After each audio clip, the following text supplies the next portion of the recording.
Olá, olá, olá, eu sou o Tadeu Rodrigues, esse é o podcast literário Rabiscos, começando o Rabiscos ano de 2024, primeiro episódio, depois de uma merecida férias, né? A gente fechou o ano com um papo incrível sobre a Adélia Prado, falamos com a filha da Adélia, Ana Prado, uma querida, falamos com o Augusto, professor da USP também, que sabe tudo de Adélia. Então você que está chegando agora no Rabiscos, que está tendo acesso aí pela primeira vez, eu convido você a ouvir esse último episódio do ano, que ficou muito bonito. Ele está sendo bem falado, ele está bem poético, tem várias curiosidades sobre a vida da Adélia também, que está vindo de livro novo, inclusive, aos 84 anos, lançando o livro novo que vai sair este ano, depois de muitos anos sem escrever. A Adélia que teve 2 homenagens no Rabisco já, uma há uns 4 anos, 3 anos atrás, e a outra agora, com a filha dela junto com a gente, a Ana Prado. Um beijo para Ana também. E é isso, o ano 2024 promete. Literariamente, ele vai ser muito farto porque tem muitas promessas. E cá continuamos, né, divulgando, apoiando a literatura nacional contemporânea com muito prazer e com muito orgulho. Esse ano também a gente vai dar seguimento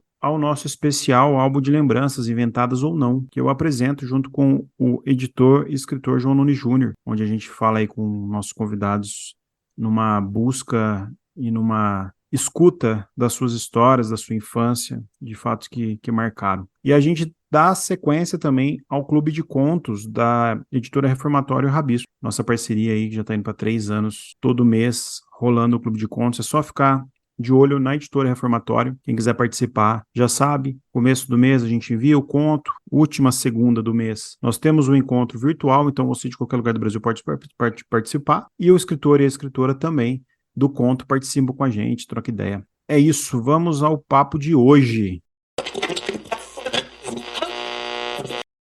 Poder e violência são opostos, onde um domina absolutamente, o outro está ausente. Hannah Arendt. Hannah Arendt sempre nos leva a pensar.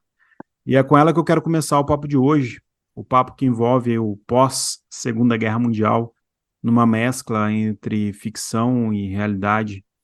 E para isso, para a gente começar com estilo esse ano, eu vou receber aqui um escritor muito talentoso, que eu tive o prazer de conhecer em Itu, na feira literária lá, Paulo Stuck, que é jornalista, é psicanalista, é autor de diversos livros, e eu vou dar o destaque aqui para Filha do Reich, de 2019, que foi finalista do Prêmio Jabuti em 2020, publicado pela editora Jangada. E ele vem ao Rabiscos falar sobre o seu mais recente livro, O Homem da Patagônia. Eu já falei desse livro aqui quando eu recebi o livro, quando eu li. Eu falei aqui em alguma abertura, como recebidos. Então, vamos falar dele hoje, que é um livro versátil, inteligente, envolvente, para me valer aqui dos adjetivos comuns, mas que dizem tanto. O Paulo tem uma força narrativa muito boa para falar sobre a guerra, para falar sobre o nazismo e para falar sobre a psique humana, que eu acho que é o principal ponto desse livro. Eu vou dar uma pequena pincelada sobre a história, né, sem spoilers, mas O Homem da Patagônia foi editado pela editora Jangada. Nele temos uma história que leva o leitor até a Argentina, Buenos Aires, no final da década de 50. Esse pós-guerra, né, que se passa aqui na Argentina e não na Europa, tem um renomado psicólogo, Sebastian. Ele é contratado por uma jovem alemã para tratar do seu pai, um senhorzinho, um idoso, refugiado nazista, que mora na Patagônia. E ele começa a tratar com o Sebastian, e aí essas sessões de terapia, ela está muito envolvida em mistério. O psicólogo vai acessando lembranças do paciente e a gente vê aí um terrível segredo acontecendo que pode remontar aos últimos dias do Hitler em Berlim e nos levar a questionar se aquele paciente é ou não o próprio Hitler. É um livro bem interessante, bem envolvente. E, Paulo, seja bem-vindo ao Rabiscos. Um prazer inaugurar 2024 contigo. É uma honra, entendeu? É uma honra estar participando do Rabiscos, estar participando com o primeiro programa de 2024. Agradeço e mando um forte abraço aí a todos que estão nos ouvindo. Um beijo a todos aí, os ouvintes de vários lugares do Brasil. Cara, teve a história A Filha do Reich, que reverberou muito, agora O Homem da Patagônia. Isso da escrita, para a gente dar o start na nossa entrevista, no nosso papo, isso da escrita envolvendo o nazismo, essa vontade de falar do nazismo, ele vem da onde? Olha, Tadeu, assim, eu brinco que eu sou. Parece que quase todo jornalista é frustrado em alguma outra profissão, né? Eu sou jornalista com primeira formação, né? Depois acabei me tornando assessor de comunicação, editor de revista, e depois ainda, numa terceira etapa, psicanalista, mas sempre fui escritor. Desde os 9 anos eu escrevo. E uma das minhas paixões, lá em 1993, quando eu estava prestando vestibular, né? 30 anos atrás, era história, né? Eu venho de uma família, pro lado de mãe, de professoras da rede pública. Sempre fui apaixonado por história. Mas é aquela coisa, a família desencorajando, poxa, vai ser professor, vai ganhar pouco, vai cuidar do filho dos outros, e você muito garoto, 17 anos ainda. Acabei enveredando, gostava de escrever, gostava de ler, enfim, acabei enveredando para o jornalismo, mas o historiador sempre continuou meio que dormente ali, né? Eu não me considero um historiador, mas eu me considero um devorador de tudo que diz respeito à história, principalmente dois períodos muito marcantes da história, que é a Segunda Guerra Mundial e Guerra do Paraguai. Né? Estudei muito Guerra do Paraguai, quase entrei num mestrado na USP, em História, com esse tema, História da América Latina, e acabei deixando de lado para fazer mestrado na área de comunicação, mas sempre fui apaixonado. Então, li muito sobre a Guerra do Paraguai, li muito sobre nazismo, biografias de Adolf Hitler, de outros personagens que fizeram parte, né, da história da Segunda Guerra Mundial, e também alguns livros que tratavam de livros reais, não são romances, que estudaram a psique, que estudaram a mente desses nazistas, né, psicólogos americanos que queriam saber como a humanidade havia chegado nesse ponto. Quem eram esses caras? Né? Eram doentes? Eram pessoas normais? Como é que alguém podia cometer tais atrocidades? E isso serviu como base, mas eu nunca pensei em publicar um livro sobre nazismo. Antes da Filha do Reich, eu havia publicado outros 3 livros. E a partir do livro Menina, que é um livro que se passa na Guerra do Paraguai, eu através da Lilian Cardoso, que é famosa assessora de imprensa no meio literário. Eu cheguei naquela parte que Um todo beijo mundo para a chega, né? Lilian, Todo mundo que inclusive. escreve. Uma boa assessora, Não, é inclusive. espetacular, Pra né? ela. Ela é referência nessa área. E eu acho que eu cheguei no momento que todo mundo chega. Eu até então publicava por autopublicação, estava cansado de pagar para publicar livro e vender só em lançamento, né? Não ver os livros nas editoras, nas livrarias, perdão. E eu não sou o tipo de cara que bota livro embaixo do braço e sai vender. Eu sou péssimo para falar sobre aquilo que eu faço. Então eu cheguei a um momento na minha carreira como escritor que um divisor de águas. Falei, ou vai ou racha, ou eu arrisco ou eu paro. E daí eu estava começando a trabalhar com a Lilian para divulgação do livro Menina, e ela me indicou o Felipe Colbert, que é agente literário, né? Ela leu o original da Filha do Reich. E na época eu estava com 2 livros, inclusive, prontos, A Filha do Reich, e um outro livro policial que fala um pouquinho sobre o envelhecimento. Né? O fundo é policial, mas ele falava mais sobre o envelhecimento. E, e daí eu apresentei os dois para o Felipe. Felipe adorou o enredo, falou: olha, se você quiser publicar A Filha do Reich, não era esse nome, inclusive, na época, na primeira versão, e eu tenho a editora certa para você, que é a Jangada. Conheço o editor de lá, eles adoram livros aí sobre a Segunda Guerra Mundial, eles têm bastante livros desse tema no acervo. E assim foi, né? Assim que eu entrei no circuito da literatura, não foi o primeiro romance histórico, mas foi o primeiro romance de outros, né? De outros 2, além da Filha do Reich, de outros 3, perdão, de outros 3, além da Filha do Reich, que falam sobre o nazismo, que tem o nazismo como pano de fundo. A editora foi assim, ousada, né? Porque hoje, a gente que está no mercado editorial também, né? Conversando com as pessoas, o seu livro é um livro que vai na contramão dos tamanhos de páginas, né? Que a gente entrou numa discussão ano passado, falando, as editoras hoje, até um amigo, grande amigo escritor, estava reclamando disso, que ele também escreve livros longos. Eu também já tenho um livro que é longo também, Sebastião e Clara. A gente estava falando, nossas editoras hoje não querem mais bancar as histórias grandes, né? Eles pensam muito no mercado, no imediatismo, e você vem com um livro muito denso, de 500, mais de 500 páginas, e que é absolutamente grande, e eu até falei para esse meu amigo, falei, nossa, a Jangada publicou um livro maravilhoso do Paulo, né, e é legal ver a editora bancando também a publicação, porque nada a gente pensa, né, nesse lado editorial também, né, a gente vê como que as editoras estão flertando aí com o mercado cada vez mais, né? Eu achei isso interessante, é uma coisa que eu queria falar com você, até anotei aqui. Cara, em relação às conspirações, eu quero falar isso contigo. Eu lembro que agora na pandemia, eu sou meio fissurado por teorias da conspiração, sem acreditar em nenhuma. Mas eu acho muito louco o mundo, as pessoas que acreditam nas teorias da conspiração. E eu lembro que uma vez surgiu aquele negócio na pandemia do Ratanabá, aquela cidade no Amazonas. Aí eu entrei num grupo do Telegram para ver, porque eu estava escrevendo um conto que envolvia a teoria da conspiração. E eu falei, deixa eu entender um pouco a loucura, né? Então eu de vez em quando acesso grupos de terra plana. E o seu livro ele é conspiratório também, porque muito do que se diz após a Segunda Guerra Mundial, após o fim da Segunda Guerra Mundial, com essa história das fugas dos nazistas, que vem para a Argentina, que vem para a América Latina, e acontece e desacontece, quem morreu, quem não morreu. Você levanta uma conspiração muito forte, que é o Hitler vivo, né, não é o Hitler morto. Como que você se relaciona com as teorias da conspiração e como que é afeito isso na sua história? Eu, na minha vida pessoal, sou bastante cético, Tadeu, né? Mas, Somos. assim, eu acabei, como eu disse, por oportunidade, por ocasiões do destino, foi uma grande virada de chave na minha carreira como escritor. Aí consegui entrar no circuito das grandes editoras, né? Sair da autopublicação e ir para as editoras comerciais. Foi através do romance histórico, né?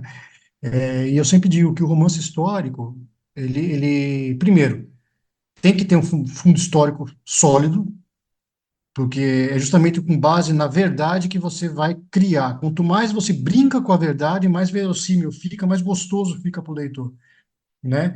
As teorias da conspiração, elas brincam com isso, né? Assim como o romance histórico, a teoria da conspiração, ela nasce nos pontos cegos da história, para aquilo que as pessoas, ou porque para que a história, ou porque para que os fatos não, por si, eles não explicam determinadas ocorrências. Por exemplo, cadê o corpo de Osama Bin Laden? Né? Adolf Hitler morreu no bunker ou não? Né? E tantas outras, né? Rasputin, na União Soviética também, né? Ele religioso de grande influência, quantas obras já ficcionais em torno da imagem dele, do personagem ficcional, né? Do Rasputin, sobre Santo Graal, sobre tantas coisas, né?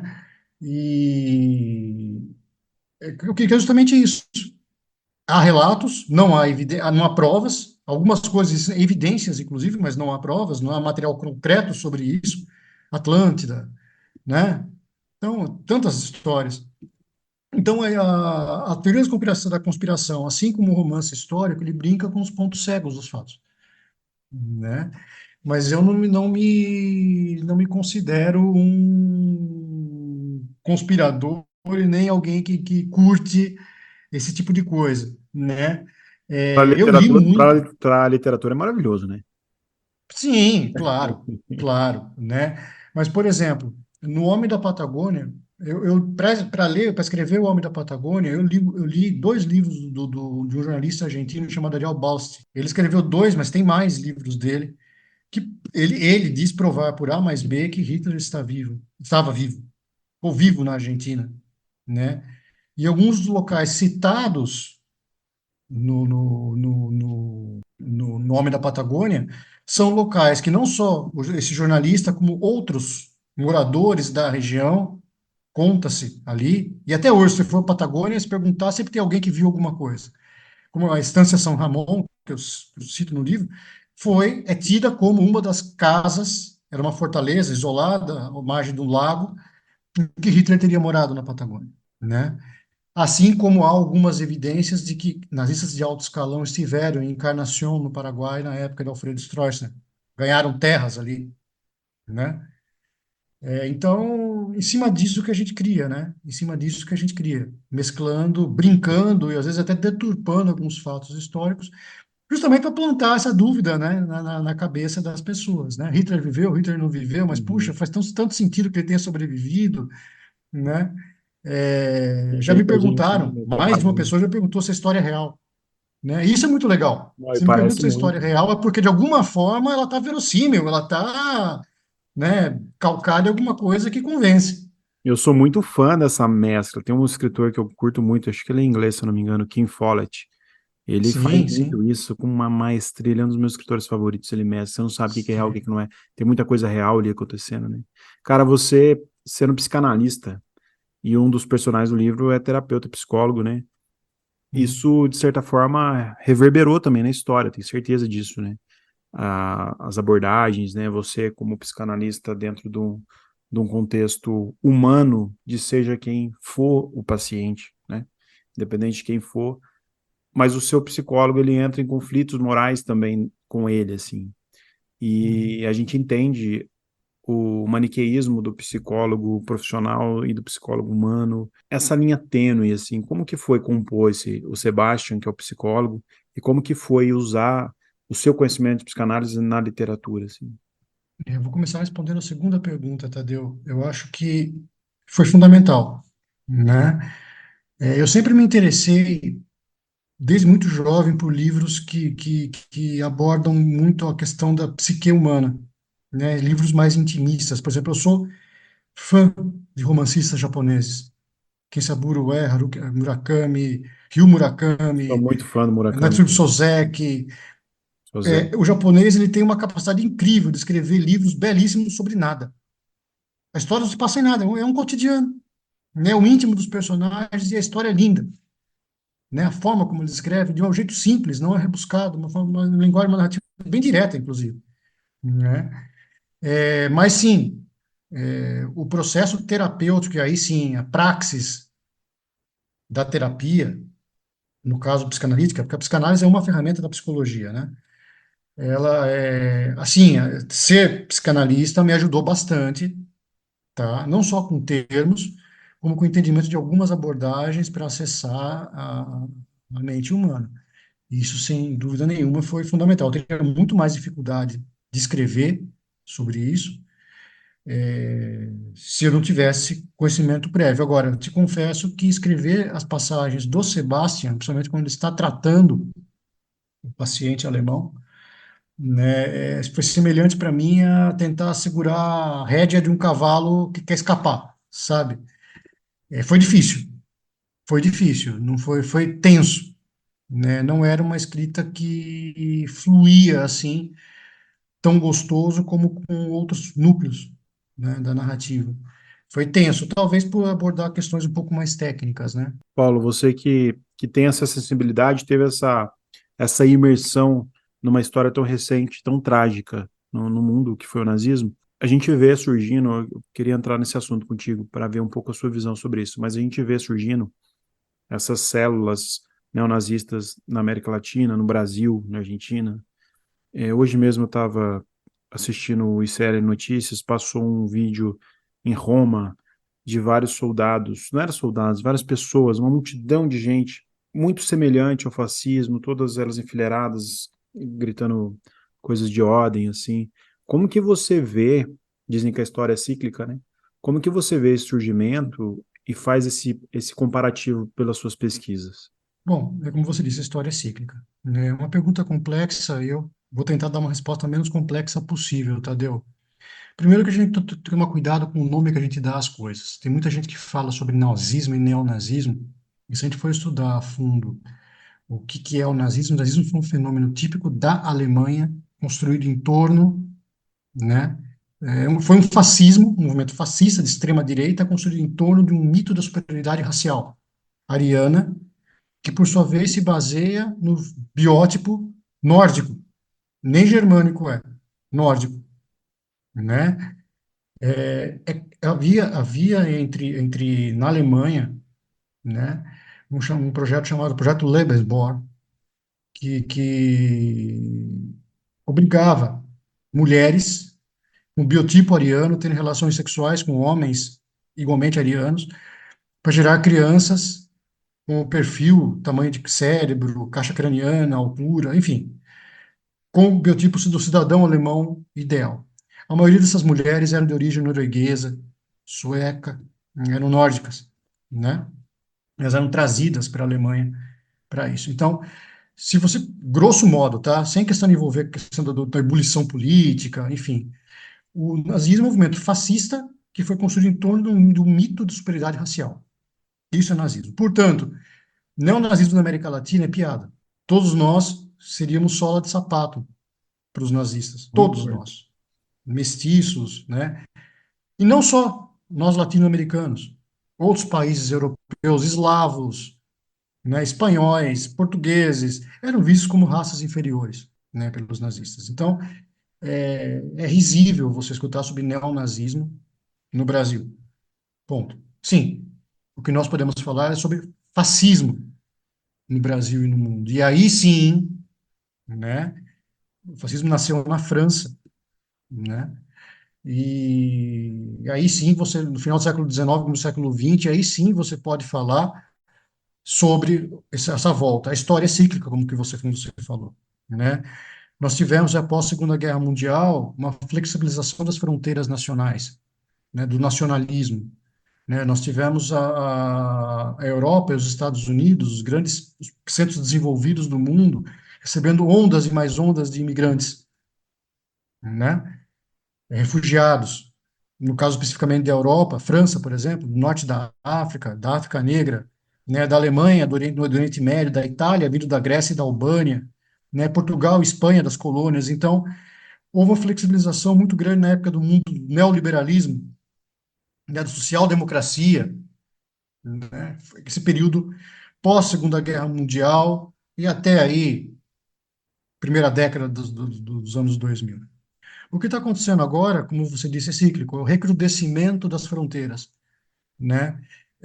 Parte dessa população gritando pela identidade nacional, pela volta da identidade nacional, né? Então é aquele europeu que sobreviveu à guerra, que reconstruiu sua casa destruída, que hoje não se conforma, né? De sua cidade ter mais imigrantes do que cidadãos do próprio país, né? Então, isso, e, claro, oportunismo político, de grupos que usam esse discurso para ganhar votos, né? O discurso nacionalista, por si, ele é muito perigoso. Ele é muito perigoso porque ele é irracional. O conceito de nação é utópico, ele é efêmero, Ô, Paulo, né? fazendo um parênteses só disso que você falou, do discurso ser perigoso, tem a ver, isso que você está falando, o fato de hoje ter uma velocidade de comunicação muito grande, a gente chama os jovens os incel, né? Aquelas pessoas que ficam trancados no seu quarto e participando de movimentos da internet mesmo. Você acha que isso tem a ver também com esse glamour que pode gerar em torno desse autoritarismo, desse poder todo, talvez? Eu acho que, assim, se isso é verdade, Tadeu, né? Tudo bem. A internet facilita a comunicação, a propagação de ideias, né? Inclusive dos idiotas, né? Então, tivemos um presidente, que é um exemplo clássico dessa espécie, que usou a internet para se eleger, né? Com um discurso nacionalista, discurso autoritário, um discurso, então, eu não tenho o mínimo, não tenho partido político, mas não tenho o mínimo pudor também de dizer o que eu penso do momento recente que o Brasil viveu e ainda qual o risco de voltar a viver. A internet, da mesma forma que ela é usada para divulgar, para dar voz a idiotas, ela também é usada para coisas boas, para dar voz a coisas boas, né? A boas iniciativas, a bons exemplos.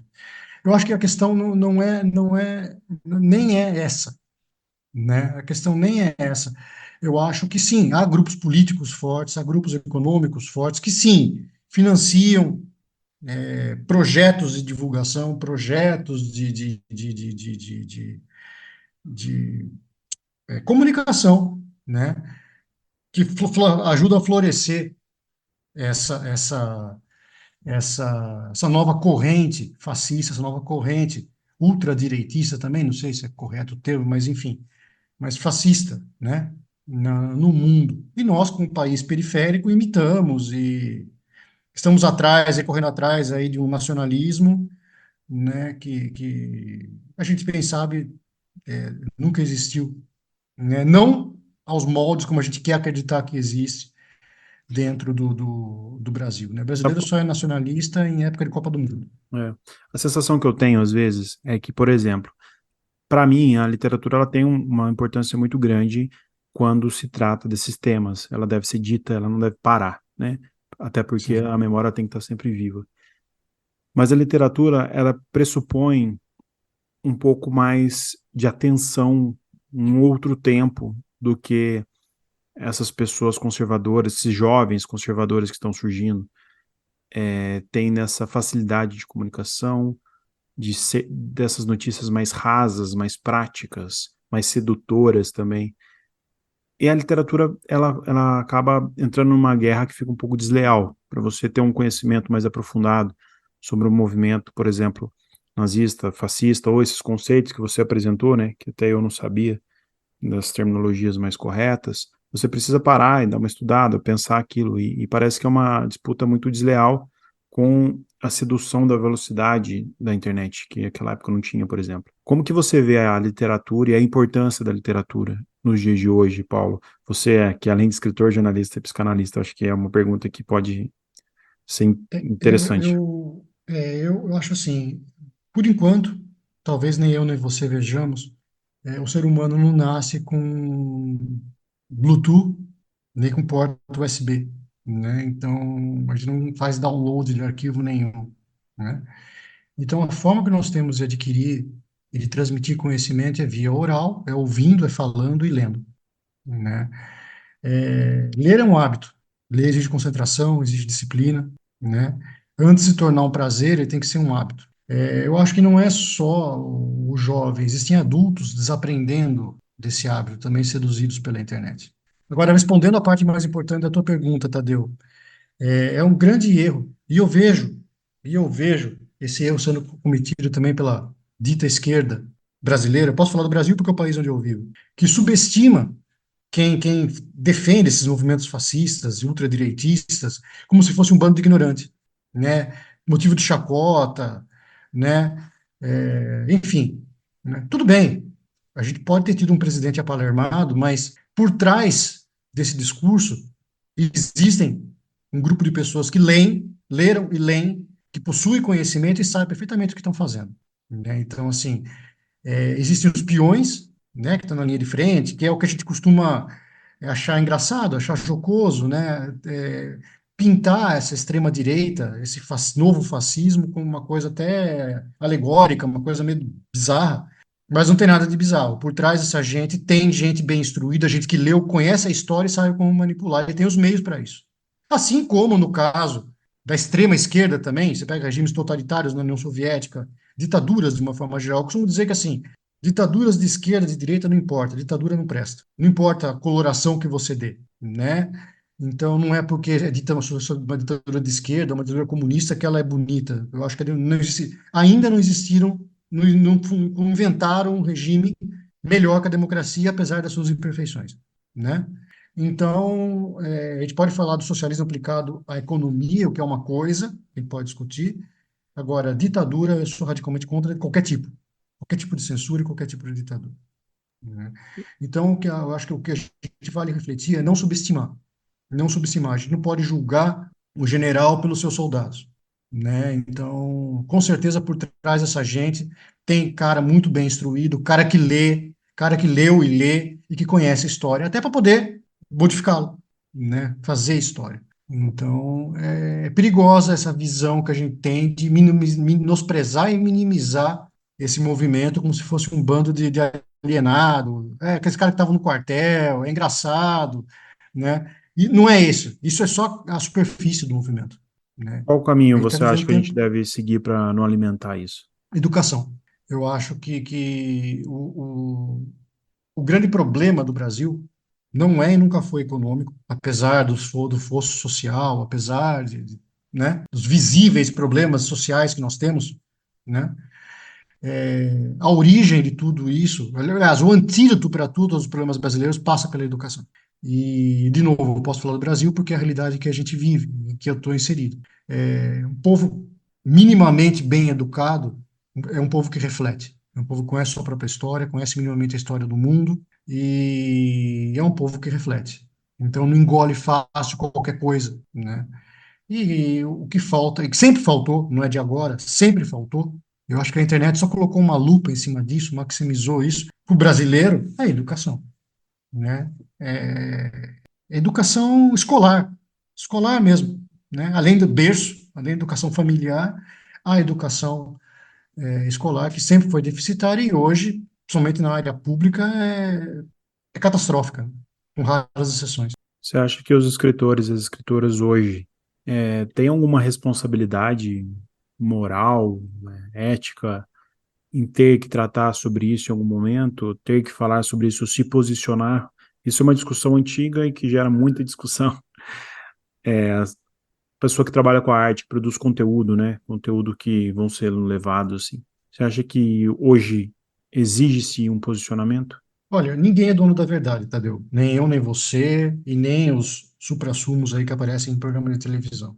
Mas se quem foi dado a oportunidade, aqui no Brasil não é nem oportunidade, é privilégio, de ter uma visão um pouco mais aberta, uma visão aí menos estreita da história do mundo e da nossa própria história, da nossa realidade, consegue olhar o que está acontecendo e refletir, né? Tem não só deve ter obrigação de realizar esse papel de conscientização. No caso do artista, seja ele escritor, artista visual, ator, não importa, né? Esses têm também obrigação de fazer esse papel. A questão é, a grande armadilha que todos nós estamos sujeitos é tratar dessas temáticas com partidarismo, né? Aqui no Brasil, habituou-se agora a discutir política como se discute futebol, né? Então, se você usa vermelho, é até no Grenal, né? Se você usa vermelho, você não pode usar azul, se você usa azul, você não usa vermelho, um pisa aqui, eu não passo lá. E a história da humanidade é construída numa grande zona cinza. Não é assim. Essa polarização só ajuda a manter a baderna política que é nosso país, né? Então, a gente tem que olhar esses temas, claro, como se originaram, possíveis soluções, como é que está se desenvolvendo, por que está se espalhando, por que está surgindo, por que está proliferando esse tipo de ideia.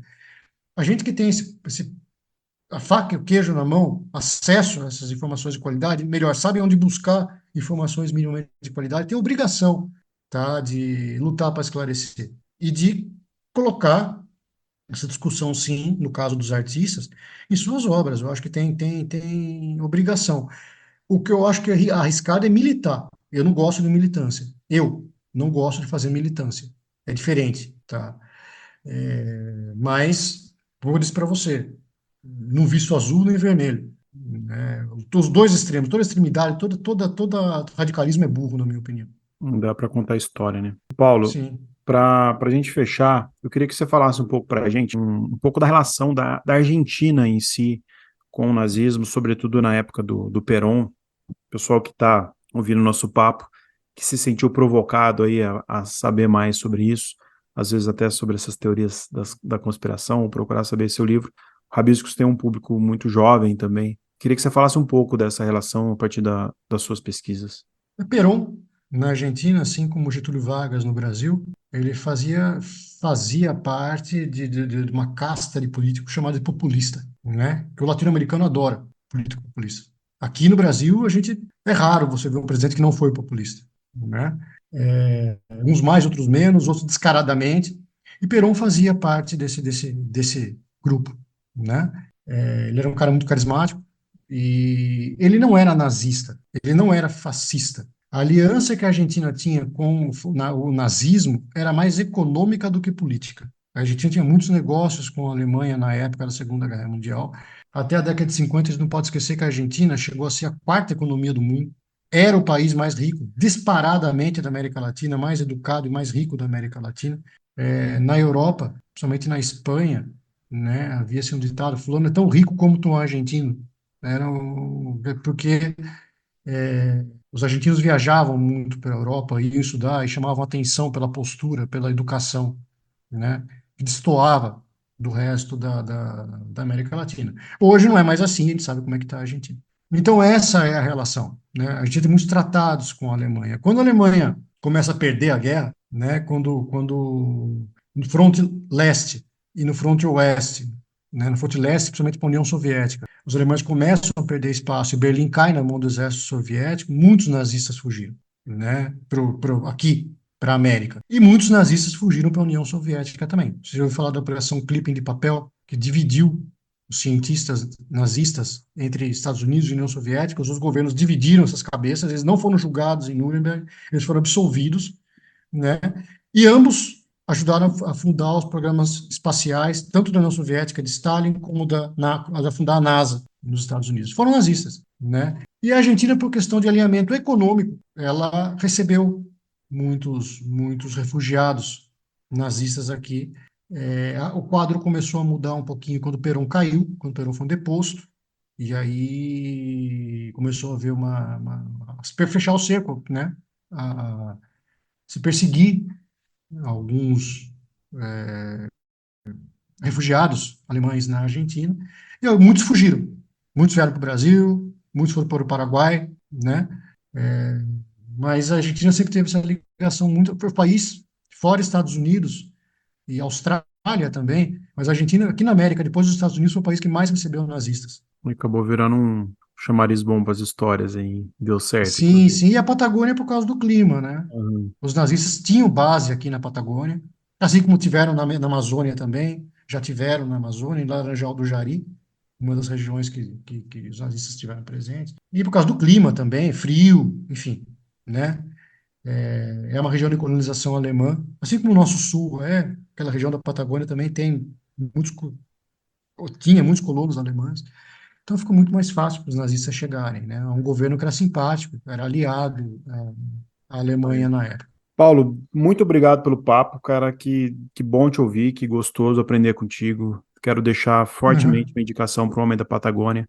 Quero que você fale aonde o pessoal encontra seu livro, aonde o pessoal te encontra também, se quem quiser trocar ideias, seguir nas redes sociais, como é que funciona isso? Tadeu, eu não estou na condição de ensinar ninguém. Eu acho que no momento que você coloca na condição de ensinar, você deixa de Eu aprender. aprendi, eu Então aprendi. a gente tá batendo papo e estou aprendendo com você aprendendo comigo, a gente aprende sempre assim, né? É jeito, né? O Homem da Patagônia está disponível em todas as livrarias, todas, físicas e digitais, Amazon, enfim.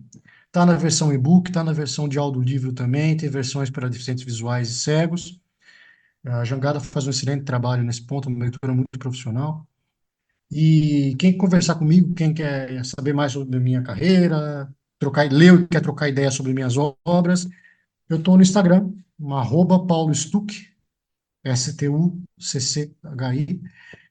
Costumo responder a todos, graças a Deus, tenho recebido, comecei o ano recebendo muitas mensagens de pessoas que estão lendo, não só o Homem da Patagônia, como outros livros meus. Fico muito feliz em responder perguntas dos leitores. E se for elogio, melhor ainda. Mais fácil ainda, né?